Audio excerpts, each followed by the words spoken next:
मेरे दादाजी अक्सर मुझसे एक सवाल पूछते रहते थे कि अक्ल बड़ी या भैंस।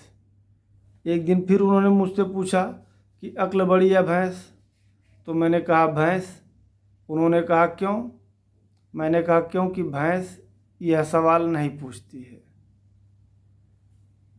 उसके बाद मैं कई भैंसों के पास गया, घंटों खड़ा रहा, लेकिन किसी भैंस ने मुझसे ये नहीं पूछा कि अक्ल बड़ी या भैंस।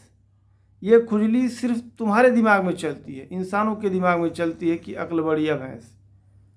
भैंस तो एकदम सिद्धावस्था में बैठी हुई है, उसे पता है कि हम बड़े हैं, पूछना क्या है। पूछे वो जिसे कोई शक हो कि हम बड़े हैं या नहीं बड़े हैं। इसके बाद उन्होंने मुझसे फिर कभी ये सवाल नहीं पूछा। मैंने ही बल्कि कई बार कहा कि पूछिए कि अक्ल बड़ी या भैंस। तो उन्होंने कहा नहीं नहीं नहीं पूछना है, रहने दो।